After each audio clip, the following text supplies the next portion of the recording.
Google Analytics? No, I mean a little bit, but not so much. It depends on the Mhm. role, so it really, it changes a lot. But I would say personally, so I use a lot of internal tools, and I use them to do things like, pulling data and automating reports. But it's usually always using a variant of SQL, and Okay. that's a lot of SQL, and that's actually the number one skill that I say data analyst or data scientist. It's a great starting point, and it's just an all-around great skill to have. You need to learn SQL. I actually did a talk about it a few weeks ago at a conference about why SQL is here to stay. So for me, that's a core skill. And then other things that I use, so I use BigQuery, which is part of the Google Cloud Platform. And then for data visualization, I use Data Studio. So another reporting tool, but in the Google ecosystem.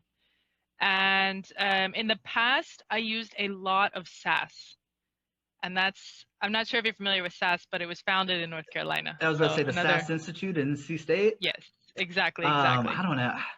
I was taught analytics in my master's program through SAS. Yeah, Um, I learned statistics and statistical modeling through SAS. right.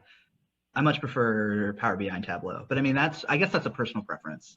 Um, Yeah, now I haven't used it in a few years, but I do have a lot of experience in the past with SAS, and then of course the typical R and Python. oh, cool. So you're a coder. I'm like coding illiterate.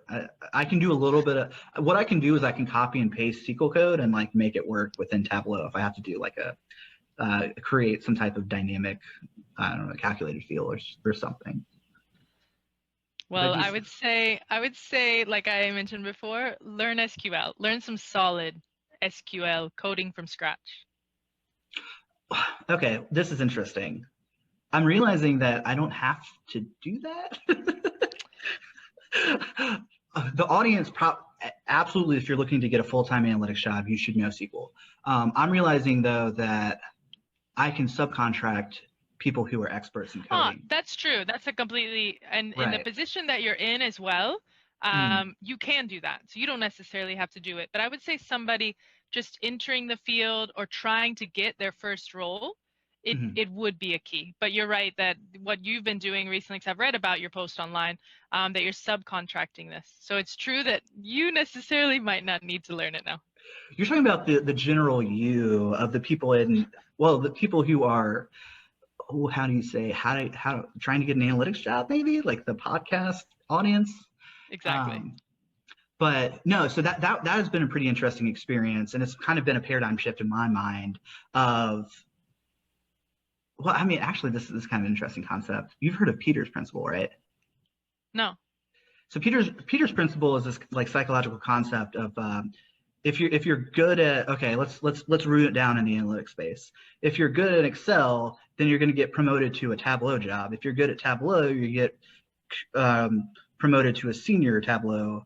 If you're good at being a senior Tableau analyst, then you get promoted to management.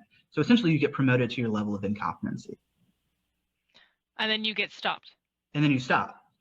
Right. I'm realizing that I need to focus my time on figuring out how to communicate more effectively, how to sell clients, and then also too how to manage projects, which is a completely new skill set for me.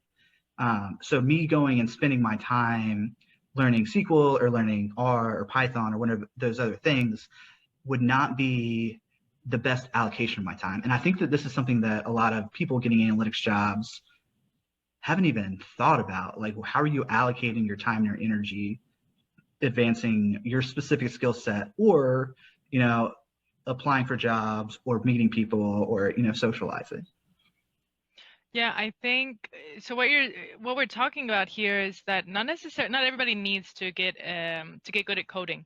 This is why it's important to find your passion if you can. I mean, at the beginning it might be kind of hard to navigate the landscape, but depending where you want to go with this, because you also have a lot of people who are very much focused in data visualization, for example, and now with all the tools on the market, why do you need to code? I mean, you can do everything drag and drop. Right. It's more a bit about, user experience and design and color theory.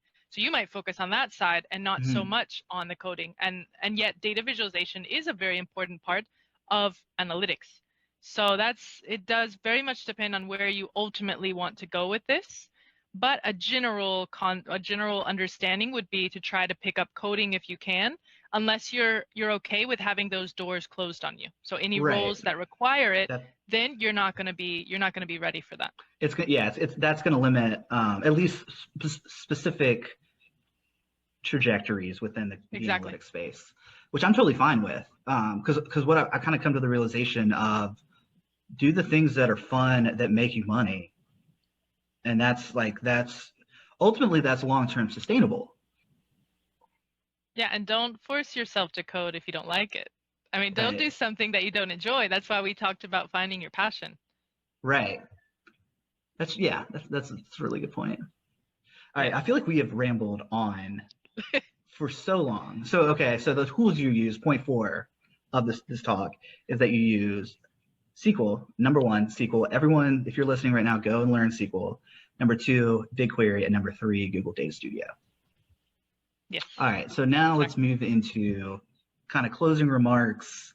What words of wisdom do you have for the audience? Yeah, so a bit more than what we've already discussed. I would say one of the first things that I always, and I touched on this before, it's don't underestimate the power of networking. We talked about how powerful LinkedIn can be. So of course, be active on LinkedIn, sell your brand.